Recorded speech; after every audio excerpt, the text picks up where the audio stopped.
Hasta ahora sabemos que la atmósfera ejerce una enorme presión sobre la superficie del planeta Tierra y que ésta varía en función de la altura. Mientras subimos, la presión desciende. Es decir, a nivel del mar, en la superficie más baja de la Tierra, la presión atmosférica que se recibe equivale aproximadamente a 101.3 kilopascales. Sin embargo, conforme vamos adquiriendo altitud, la presión desciende, mientras que conforme vamos descendiendo, la presión aumenta.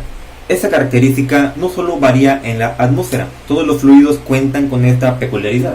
Si la atmósfera estuviera hecha de, por ejemplo, dióxido de carbono y de igual manera nos colocáramos en un punto cualquiera, digamos la frontera entre la atmósfera y el espacio, y fuéramos descendiendo hacia el nivel del mar, también observaríamos que la presión iría aumentando. Si por otro lado fuera helio y de igual manera nos colocáramos en ese punto y fuéramos bajando, al igual que los ejemplos pasados, la presión nuevamente se encontraría aumentando. Todo esto porque esa característica, como bien se dijo, no solamente está hecha para el aire de la atmósfera. Todos los fluidos cuentan con una densidad y por ende, conforme vamos descendiendo, se estará acumulando más peso y por ende la presión será mayor.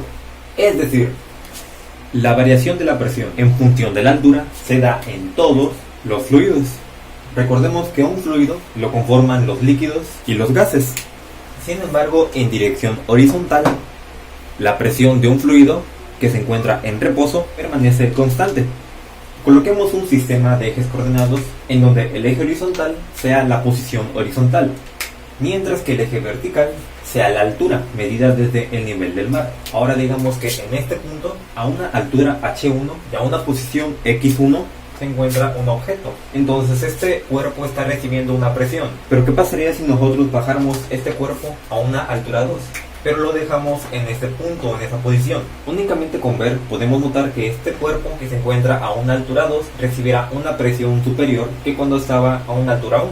La presión 2 que reciba este cuerpo en este punto será mucho mayor que la presión que reciba en este punto. Ahora, ¿qué pasaría si nosotros en lugar de bajar este cuerpo, lo subimos? En ese punto, este cuerpo recibirá una presión mucho menor que el objeto ubicado en ese punto o ubicado en ese punto. Es decir, la presión 3 ubicado a una altura 3, pero en una posición 1, será mucho menor que la presión 1 y esta a su vez será mucho menor que la presión 2. Ahora, ¿qué pasaría si en lugar de subir o de bajar este cuerpo, lo movemos a una posición horizontal 2? En ese punto, a una posición horizontal 2, pero de igual manera a una altura 1, la presión que reciba este cuerpo y este cuerpo serán las mismas. Esto porque únicamente se ha movido de manera horizontal, se mantiene a la misma altura y como sabemos la presión únicamente se encuentra variando en función de la altura. Ahora, ¿qué pasaría si en lugar de moverlo hacia la derecha, lo movemos hacia la izquierda? Nuevamente podemos observar que este cuerpo ubicado en esta posición horizontal, pero a la misma altura, se encontrará con la misma presión que este objeto. Entonces, la presión 5, la presión 1 y la presión 4 de estos tres objetos ubicados a tres posiciones horizontales diferentes será exactamente la misma. Si moviéramos este cuerpo que se encuentra a una altura 3 a la posición x2 o x3, la presión de estos tres objetos sería la misma. De igual manera con el objeto a esta altura 2, si lo moviéramos a la izquierda o a la derecha, la presión de los tres objetos sería la misma. Todo esto porque la presión no varía en función de la posición horizontal, únicamente se encuentra variando en función de la altura vertical. Hagamos memoria y recordemos alguna ocasión en la que hayamos ido a las albercas o inclusive a la playa.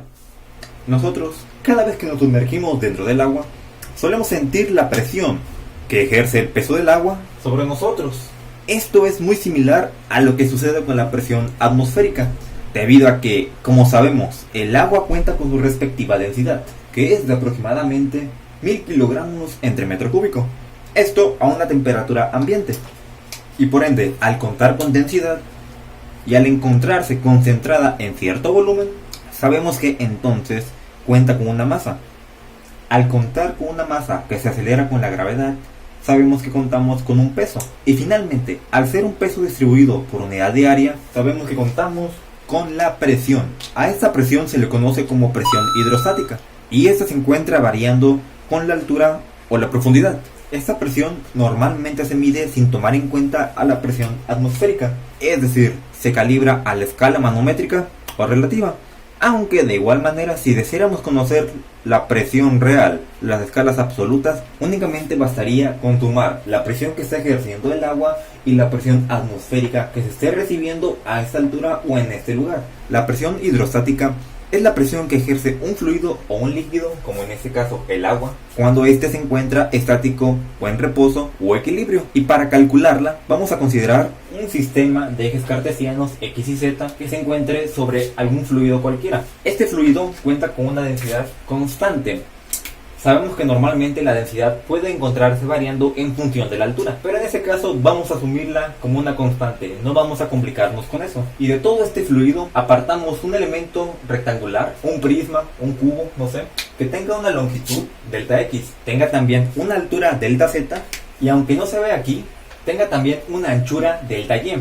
Supongamos que dentro de nuestro eje coordenado también contamos con el eje Y, la anchura o la profundidad. Pero para hacer más fácil el asunto por ahora, no consideremos este eje. Ahora sabemos que este elemento se encuentra sumergido debajo de un fluido, por lo que es de esperarse que sufra presión tanto en este punto como en este punto. Al ver esta imagen podemos notar que la presión que se ejerce aquí arriba no es la misma que la presión que se ejerce aquí abajo, ya que contamos con un cambio de alturas.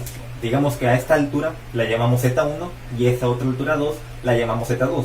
Como Z2 es más profundo que Z1, podemos afirmar que la presión 2 es mayor que la presión 1. Primeramente hagamos un balance de fuerzas.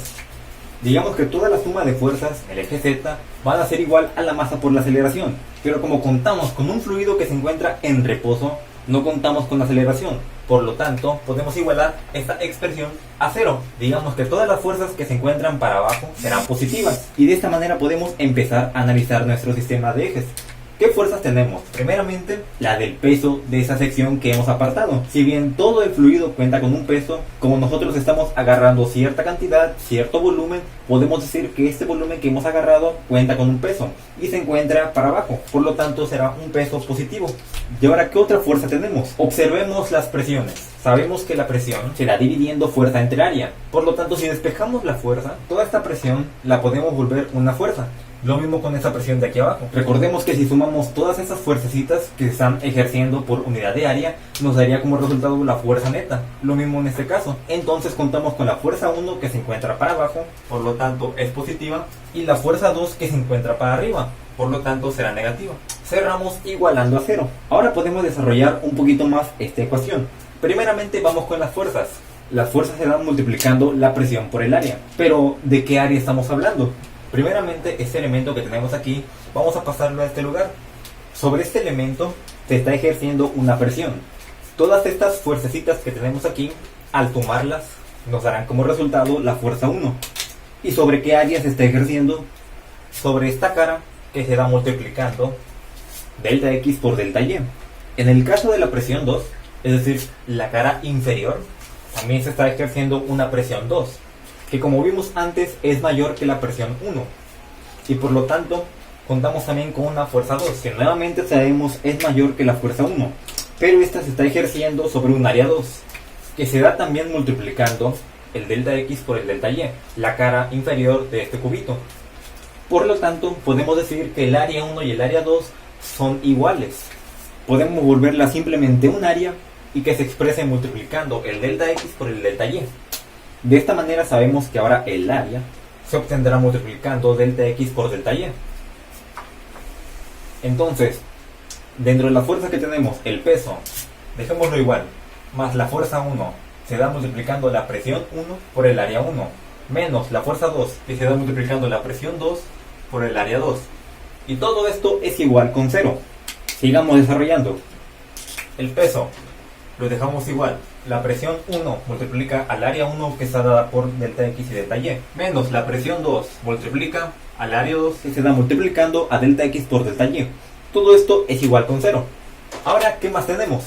Observemos el peso. Sabemos que el peso se da multiplicando la masa por la gravedad. ¿Pero de qué nos sirve esto? Si bien recordamos a la densidad, se da dividiendo la masa entre el volumen. Entonces, de aquí podemos despejar la masa pasando el volumen al otro lado a multiplicar. Y esta masa que tenemos aquí la podemos pasar a la masa que tenemos acá. De tal manera que ahora el peso se da multiplicando la densidad por el volumen por la gravedad.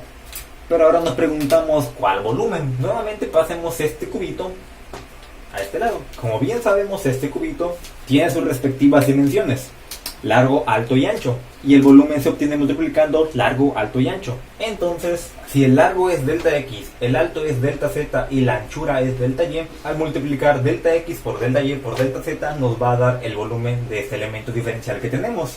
Entonces el peso se obtiene multiplicando la densidad por la gravedad por el volumen que está dado por delta x, delta y delta z. Todo este relajo que tenemos aquí es el peso de este elemento diferencial hecho a base del fluido con la densidad constante que tenemos. Entonces, al sustituir esto en la ecuación que tenemos aquí arriba, nos queda todo este relajo: densidad, gravedad, delta x, delta y, delta z, presión 1, delta x, delta y, presión 2, delta x y delta y todo esto va a ser igual con 0. Pero de esta expresión podemos notar que tenemos como factor común delta x y delta y, delta x, delta y delta x, delta y. Por lo tanto podemos factorizarlo, sacarlo de la expresión. Abrimos paréntesis. Si quisiéramos regresar de esta ecuación a esta, únicamente habría que multiplicar esto por esto, nos va a dar esto. Delta x y delta y por la presión 1 nos va a dar presión 1 por delta y por delta x. Delta y delta x lo multiplicamos por la presión 2 y nos va a dar menos presión 2 por delta x por delta y. Es decir, la ecuación regresa, simplemente lo estamos simplificando un poquito. ¿Y para qué hacemos esto? Bueno, digamos que este delta x y delta y que está aquí, multiplicándolo, podemos pasar al otro lado de la expresión a dividir. Pero ¿cómo? Si cualquier cosa que divida 0 es 0. Exactamente. Al efectuar esta división, eliminamos a delta x y delta y. De tal manera que ahora tenemos a la densidad, la gravedad y el cambio de altura, la presión 1 y la presión 2. La presión 1 y la presión 2 la podemos pasar al otro lado de la ecuación. Si la presión 1 está sumando, pasará al otro lado restando. Y si la presión 2 está restando, pasará al otro lado sumando. Entonces, contamos aquí con un cambio de presión. Y eso sabemos que es igual a un delta de presión. Eso es igual a la presión 2 menos la presión 1, una diferencia de presiones. Y esto es igual a la densidad por la gravedad por un cambio de altura. Sin embargo, aquí sabemos que la multiplicación de la densidad por la gravedad nos da el famoso peso específico, de tal manera que podemos escribir esta ecuación como el cambio de presión dado por el peso específico por el cambio de altura. De esta manera se puede obtener el cambio de presión, la diferencia de presiones que haya en dos puntos diferentes o dos alturas diferentes. Ese elemento tiene un cambio de presión. A esta profundidad tiene una presión 1, mientras que a esta profundidad tiene una presión 2. Entonces, ¿cuál es la presión que se está obteniendo? Pues se está obteniendo la resta de esta presión menos esta presión. De esta manera se puede obtener el cambio de presión o la presión total que está recibiendo este objeto que se encuentra ante dos alturas diferentes. Estas expresiones que tenemos aquí las podemos sobreescribir de manera diferencial, de tal manera que el diferencial de la presión sea igual a la densidad por la gravedad por el diferencial de altura, y a su vez sea igual al peso específico por la diferencial de altura. Y ahora nos preguntamos ¿para qué rayos queremos la forma diferencial si ya tenemos esa forma? Pues bueno, no sé. Ahorita mismo estamos asumiendo que la densidad de este fluido es constante. Sin embargo, sabemos que no siempre es así. Realmente la densidad se encuentra siendo variable. Se encuentra variando en función de la altura. La gravedad también, pero a la gravedad se le puede dar un margen, se le puede tomar como una constante, ya que la variación es muy poca. Pongamos un ejemplo. La aceleración gravitacional, la gravedad, pues, al nivel del mar es de 9.807. Normalmente lo redondeamos a 9.81 metros entre segundos al cuadrado. Pero ¿qué tal a una elevación de 14.000 metros? 14 kilómetros sobre el nivel del mar. A esa altura la gravedad se reduce a 9.764 metros entre segundos al cuadrado. Es decir, existió una reducción, un cambio de 0.4%.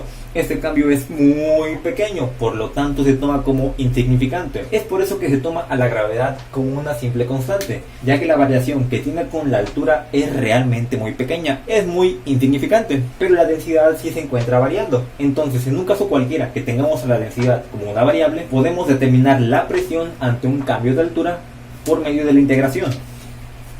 Integramos a la presión con los límites presión 2 menos presión 1. La densidad se integra multiplicándola por el diferencial de altura. Los límites serán la altura 2 menos la altura 1. La gravedad sale como constante y el peso específico también se encontrará siendo una variable, ya que el peso específico se da como multiplicación de la densidad por la gravedad. Y si la densidad está variando, el peso específico también se encontrará siendo variable.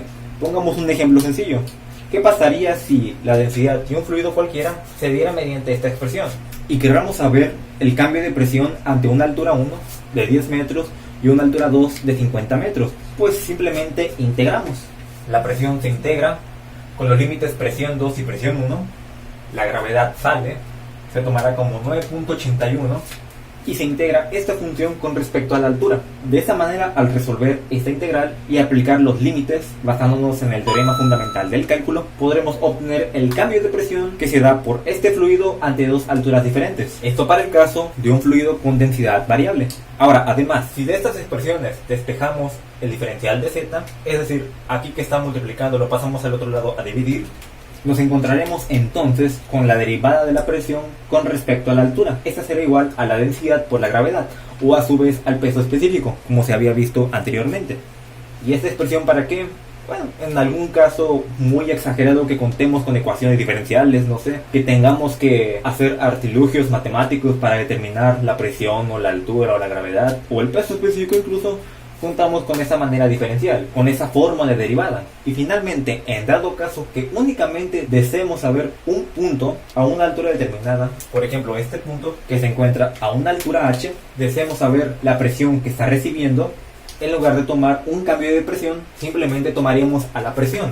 Y esta se daría fácilmente multiplicando a la densidad por la gravedad, y en este caso únicamente por la altura. Esta es la fórmula, la ecuación que más se utiliza en la vida académica. Normalmente no deseamos saber el cambio de presión, simplemente queremos saber la presión que se está recibiendo ante una profundidad.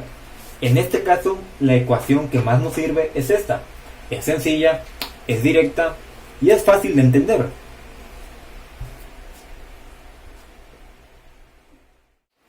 Venga, anteriormente se había dicho que la presión hidrostática normalmente se calculaba conforme a la presión manométrica, es decir, sin tomar en cuenta a la presión atmosférica.